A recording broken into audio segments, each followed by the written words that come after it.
Sharqiy Turkiston milliy mustaqillik davoyimizda qo'yni qassob so'yiyotamdi. Milliy mustaqillik davoyimiz oxirgi bir qancha yilning mobaynida mayli g'ulluq tashkilotlarimizning Xitoyning Sharqiy Turkistonni ishg'ol qilishi va zulmlarga qarshi kollektiv faoliyatlari bilan bo'lsin, mayli shaxslarning Xitoy zindonlarida yetayotgan oilasi va urug' tuqqanlarining surishtisini qilish turtkisi bilan bo'lsin, mayli akademik va faoliyatchilarimizning tirishchanligi bilan bo'lsin, qisqasi Sharqiy Turkiston xalqining Xitoy istibdodiga qarshi umumyuzlik deyishga bo'ladigan safarbarliklari, shundaqla xalqaro siyosiy sahnadagi ba'zi o'zgarishlar soyasida xalqaralashdi. Buning uchun bir butun millat sifatida ulug' Allohga tuman ming hamdu sano aytsak kamdir. Chunki buningdan 4-5 yil ilgari gazet, jurnal va televizorlarda Sharq Turkistonga doir biror xabarni ko'rib qolsak, hammamiz hayajonlanardik. Zihnimiz umid dengizlariga g'arq bo'lardi. Hozir bular normal ahvolga aylandi. Gazet, jurnal va televizorlarda bizlarga oid xabarlarni o'qib yetisholmaydigan ahvolga keldi. Kun o'tgan sari xalqarodagi cho'ng davlatlarning Xitoy hokimiyati bilan bo'lgan raqobatlariga ergashib, bizning masalamizmi davlatlararo munosabatlarda kun tartibga keladigan, hatto ba'zi davlatlar tarafidan bizga munosabatlik alohida qonun ma'qullanadigan ahvollarmi o'tirg'i chiqishga boshladi. Sharqiy Turkiston xalqi uchun milliy mustaqillik tarixida bundoq yaxshi fursat kelib boqmagan va bundoq yaxshi vaziyat shakllanib boqmagan edi. Xitoy qaritib bir pay o'q atmay, davoyimiz uchun milliardlarcha pul xarjlamay turib kelgan bu omadni vatan ichidagi millionlarcha xalqimizning chekkan ahu faryodining arshi a'loga yuksalishdan ayirib qaraya olmaymiz albatta. Alloh egam davomini nasib qilsin. Davoyimizning xalqaro kun sayin taraqqiy qilishiga ergashib, xalqimiz ichida davoyimizning saposi haqida har xil fikr va paranglar o'tirg'i chiqishga boshladi. Bu xalqimizning o'zining mustaqillik davosiga kuchli ko'ngil bo'lishga boshlaganligini ko'rsatib beradigan nihoyat yaxshi ahvol. Bu fikrlar ichida eng diqqatimni tortgani bir qancha kun ilgari, ya'ni 10 ayning 1-kuni Seyit Efendimning Istanbulda ochgan Milliy Birlik kuni nomli yig'inida bir unvonliq Efendimning so'zi asnosida qo'yni qassob so'ysin, Yakchashmaning shahriga borsang bir ko'zingni qis va alga kirsang elingcha, suvga kirsang belingcha degan Uyg'ur maqol tamsillarini tilga ilishi bo'ldi. Aslida Xitoyning vatanimiz Sharqiy Turkistonni ishg'ol qilib olganligining 71-yili yo'q 136-yilidek motamlik bir kunda İstanbulda Milliy Birlik kuni nomli bundoq bir yig'inning chaqirilishi meni intayin hayajonga solgan, umidlantirgan edi.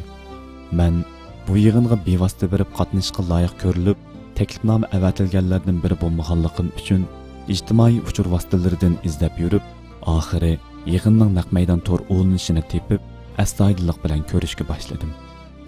Shuni eskartamanki, internetdan kirib ko'rishga urinish jarayonida yig'inning bosh qismini ko'rishga muvaffaq bo'lolmadim. Balki qimmatli so'zlar qilingan, nutqlar so'zlangan bo'lishi mumkin.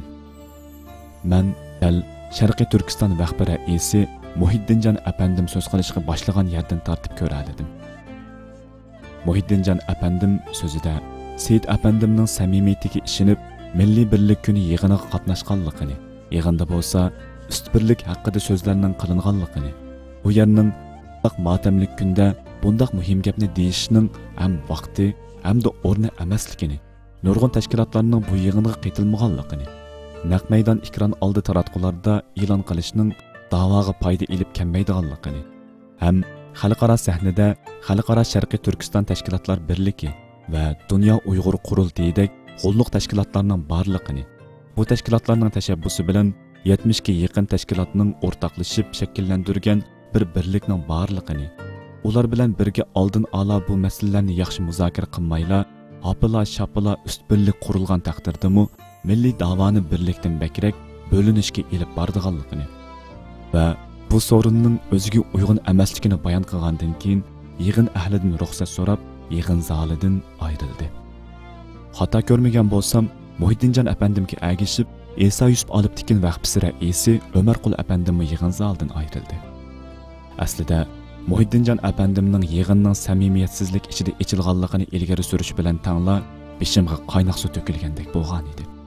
Men Seyit Efendimni shu kundagi İstanbul Beyazıt meydonida Sharqiy Turkiston Maarif jamiyati boshchiligidagi nurg'un tashkilotlar tarafidan Xitoyga qarshi elib berilgan namoyishda boshqa tashkilotlar bilan birga ko'rgan edim.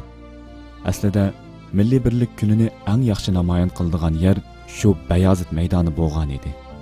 Seyit Efendimdek bir peshqadam aktivistning, faoliyatchining butkul xalqimizning diqqatini tortish va o'zining jim turmaganligini ko'rsatib qo'yish uchun bundaq muhim bir kunda fursatni qochirib qo'ymasligini normal ish deb qarayman. Muhiddinjon va Umarqul efendimlarning yig'in zalidan chiqib ketishi bilan menda Milliy birlik kuni yig'iniga kimlarning qatnashganligini bilish qiziqish paydo bo'ldi. Naq maydon ekranidan so'z qiladigan sahnadagi kishilarimizga qarab, Turkiyadagi g'olluq tashkilot raislarining va da'vo yo'lidagi ko'zga ko'ringan ba'zi muhim kishilarning yo'qligini ko'rdim. Bularning bu yig'inga nemish qatnashmaganligini tushungandek bo'ldim. Agar ular yig'inga kelgan bo'lsa, yig'inning kayfiyati qaraganda o'ttirda texim sovuqlik paydo bo'ladi ekan-tuk. Ichimda ularning kelmaganligidan xursand bo'ldim. Yanılı sahnadagi professor, doktor va damollam axunumlarni ko'rgandan keyin bir oz bo'lsin umidlandim va oxirgacha sabr qilib o'ltirib, hammaylarning degidek so'zlarini anglab chiqdim.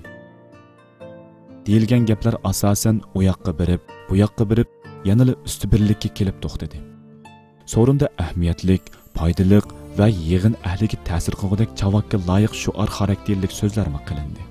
Ammo usti birlik to'g'risida konkret biror model, metod, usul chora o'ttirib qo'yilmadi. Qisqasi, men bu sorunda unvonliq ba'zi zotlarimizning fikr ko'z qarashlarini o'ttirib qo'yish uslubi va gap so'zlardagi tortimlashlardan o'zining vijdonini taskin topqizish, olqishlanish, hatto ba'zilarining ba'zi tashkilot va yoki tashkilot raislaridan o'ch ilish maqsadlik, g'arazlik, ma'nilik, bigizlik ma'nini his qilib, haqiqatan o'kindim. Masalani texnik murakkablashtirib o'tishni xohlamaganligim uchun sahnada deyilgan bigizlik gaplarni bu yerga naql qilib o'ltirmayman. Xohlaganlar yig'in videosini torlardan ko'rib olsa bo'ladi. Yig'inning oxiridagi savol bosqichiga kelganda bir operator qarindishimiz islom dini haqida to'xtalib, musulmonlar 14 asrdan beri bir sistema qurolmadimi deb savolni o'zi so'rab, qurolmadi deb javobni o'zi berdi. Sahnada o'ltirgan damollam axunumlar o'rnidan dast turib, "Sen qaysi sistema haqida gap qilyapsan? Islom bir dindir. Dinimizning insoniyatning dunyo va oxiratlik baxt saodatiga va hayotlik yo'liga munosabatlik o'ttirib qo'ygan qoida prinsiplari bor. Biz shu qoida prinsiplarni asos qilgan davr va sharoitni nazarga olgan asosda sistemamizni quramiz, o'ltimizni quramiz" deb oddiy bo'lsa-mu javobini bermadi. Bu ish menga xuddi damollam axunumlarning kachitiga bir tasdak urgandek bilindi. Damollam axunumlar savolni toza tushunolmagachkimi bilmadim, nima deyishni bilolmay, gapni u yoqqa bu yoqqa yo'rg'iltib, tamtirab o'ltirayotganda muallim Ali o'g'li apandim o'zining bilishicha savolning javobini berib, ularni qutqizib qo'ydi. Eliqi qarindishimiz savolning ikkinchi qismida professor doktorlarga sistema savolini so'rash orqali masalani xalqi olamga e'lon qilishdan burun tashkilotlar bilan fikrlashmaslik va muzokara qilib pishirmaslikdan iborat metod va usul xatoligini sodir qilganligini xotirlatish orqali akademiklarimizga ikkinchi tasdikni sog'andek bo'ldi. Mening bilishimcha, akademiklikning, olim ulamolikning, ziyolilikning eng gavdalik alomati va alohidligi so'z ibora, sharkatlarni shaklga kirgizish, usul va metodlarni o'ttirib qo'yish, ilm dunyosining tasdiqidan o'tganlarni tatbiqlashdir. Mazkur savolga akademiklarimiz javob berishga tirishgan bo'lsa-mu, bir professor apandimning savolning qiyinligini e'tirof qilib, qo'yni qassob so'ysin degan Uyg'ur maqol tamsili bilan so'zni xulosa qildi. Ammo umumiy yuqorqi savolga qanoatlanarlik javob berolmadi. Aslida bu maqol tamsil Qur'oni Karimdagi shubhasizki Allah sizlarni omonatlarni egasiga qaytarishga, kishilar orasida hukm qilganda adil hukm qilishga buyuradi. Allah sizlarga nasihat qilgan ishlar nima degan yaxshi? Allah haqiqatan so'zinglarni anglab turg'uchidir, ishinglarni ko'rib turg'uchidir degan oyatning hukmini va Hazrat Payg'ambar alayhissalomning bu oyatning tafsiri va tadbiqi mohiyatidagi agar ish egasiga topshirilmasa qiyomatni kutgin degan so'zining ixchamlangan ommabop ifodasidir. Barhaq, har qanday bir ish u ishni eng yaxshi qiladigan va qilalaydigan layoqatlik, sifatlik, samimiy kishilarga topshirilmaganda yaxshi natija maydonga chiqmaydi. Bo'libmi, bir millatning taqdiri bilan munosabatlik ishlarda bu ilohiy yo'l yo'riqqa qattiq amal qilish kerak. Yaqinqi zamon tariximizda buning ziynini millat sifatida nihoyat echinishli shaklda boshdan kechirdik, hali ham kechiryapmiz. Undaqda bizning da'vo sepimizda qo'yni haqiqatan qassob so'yyotamdi. Men u yig'in qatnashganlarning qaysi biri da'vo sepimizdagi xalqaro sahnada alohida ko'z ko'ringan, yetishgan siyosiyon, diplomat va qonunshunos, qisqasi usta qassobtu deb ko'z yugurtib va bu maqol tamsilining kimga va qaysi tashkilotlarga qaratib deyilayotganligi haqida o'ylandim. Yig'in ishtirokchilarini bir qo'r ko'zdan kechirgandan keyin ko'nglimda har holda usta qassob o'zi va u tava tashkilot bo'lsa kerak deb o'ylab, mazkur zotning tarjima holini Google professoridan so'radim va ba'zi ma'lumotlarga erishdim. Mazkur so'zni qilg'uvchini atay zarbi ob'ekt qilib ko'rsatgandek bo'lib qolmaslik, maqsadning boshqa tarafga eg'ib ketmasligi yoki og'dirvatmasligi uchun u uchurlarni bu yerda o'rtoqlashib o'ltirishni muvofiq ko'rmadim. Shunisi aniqki, Turkiyadagi bir davlatning oliy bilim yurtida eng yuqori unvonliq bir Uyg'urimning bo'lganligidan iftixorlandim. Ilgari uzun yillar bo'yicha Turkiyada yashagan bo'lsa-mu, ko'chib kelganiga bir qancha yil bo'ldi. Erishgan ma'lumotlarga asosan dastlabda Ma'arif jamiyatining o'quvchilar dala faoliyatlarida va qarindoshlik yig'inlarida jamiyatshunoslik unvoniga loyiq nutqlarni so'zlabdi.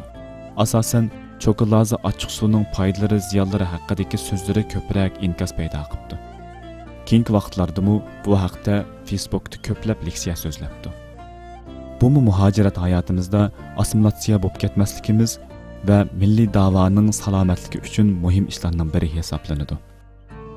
Yana leksiyalarida tashkilotlarni Xitoy Sharqiy Turkistonliklarni lagerga solab, irqiy qirg'inchilik qilyotsa, boshqa ishlar bilan mashg'ul bo'ldi deb ayblabdi.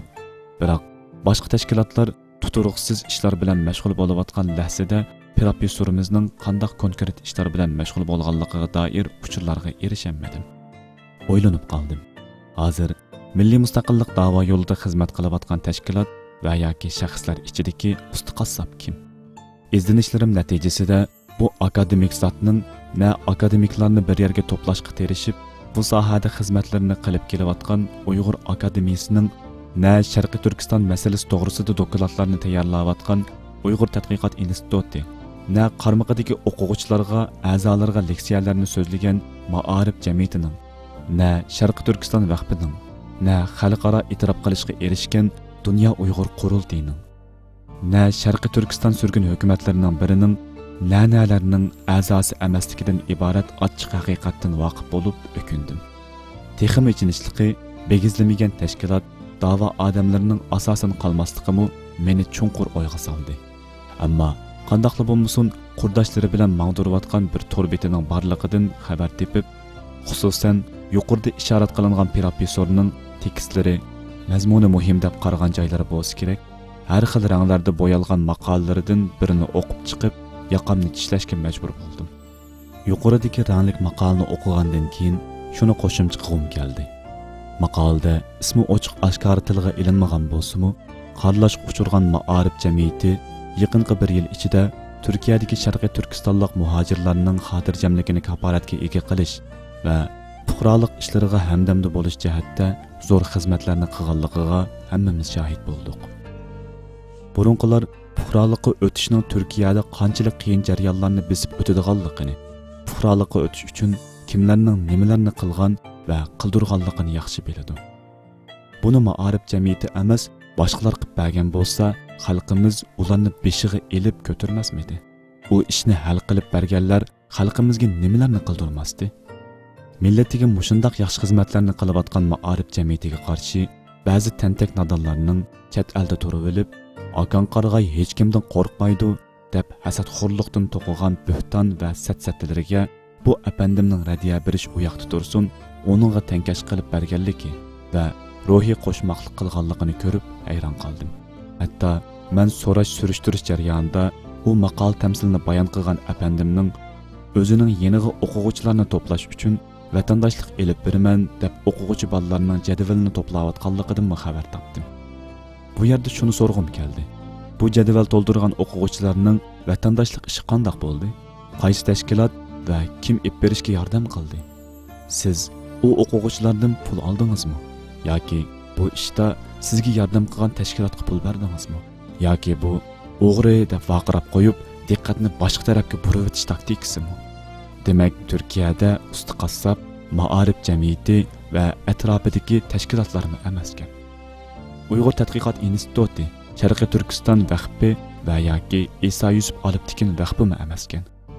U qaysi tashkilot va kim ajaba?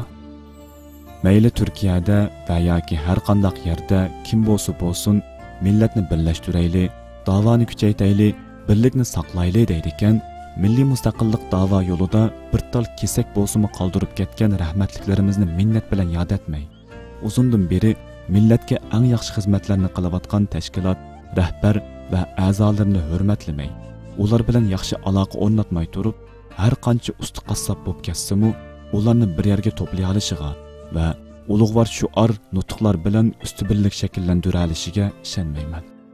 Chunki har kimning qarshisida cho'ng odam bor. G'ojamning g'ojisi, chamg'oning o'risi bor. Har qanday to'g'ri bir so'z, to'g'ri uslub bilan to'g'ri yerda deyilsa, ondan qimmati bo'ladi. Turklarda usulsizlik, usulsizlikdir deydigan bir gap bor. Milliy birlik kuni yig'inining oxirida Ali o'g'li muallim nihoyat yaxshi bir tavsiyani o'tirg'a qo'ydi. Muxolifat axloqi. Aslida qo'yni qassob so'ysin bobidan bu nasihatni damullam oxunimlarning deyishini kutgan edim. Muallim bularni Turkiyada cho'ng bo'lgan va Turkiyada nurg'un ishlarni ko'rgan, bilgan tajribasiga asosan dedi deb o'yladim. Haqiqatan quluqimizga ziri qilvog'idek nasihatdan birini qildi. Muxolifat axloqi. Bu yoshga kelganda bir-birimizni qabul qilolmasakmi? Qabul qilolmaydigan bo'lib qolgan qaraganda, hech bo'lmaganda o'tinib qolay, hammamizda muxolifat axloqi bo'lsin. Men bu yig'inda hammadan bek mush so'zni anglaganimga xursand bo'ldim. Muallimdan Alloh rozi bo'lsin. Men aslida bu yozmani yozmaydim. Sababi hech kimni ranjidig'im yo'q edi. Dil azoridan Xudo bezordir. Alloh saqlasin. Ammo Turkiyada va hatto xalqaroda nihoyat yaxshi xizmat qilayotgan Turkiyada ministrlar bilan ko'rishib, xalqi va milliy mustaqillik davosiga to'hfa qo'shib kelayotgan jamiyatlar va ularning a'zolarining shundoq professorlarning nohaq hujumlariga uchraganligini ko'rib, qattiq ichim pishdi. Yig'inning turtkisidagi izlanishlarim jarayonida uchratganlarim bilan fikrlarimni qalaymaqan shaklda bo'lsa-mu o'ttirg'a qo'yib boqqim keldi. Oxirida ulug' Alloh egamdan ilm odamlarimizga basirat va irfon, da'vo beshidagilarga sabr, samimiyat va marhamat, yoshlarimizga iroda va g'ayrat, xalqimizga vafo va mas'uliyat ato qilishini tilayman. Hurmat bilan Haqquli. 2020-yili 12-oktyabr.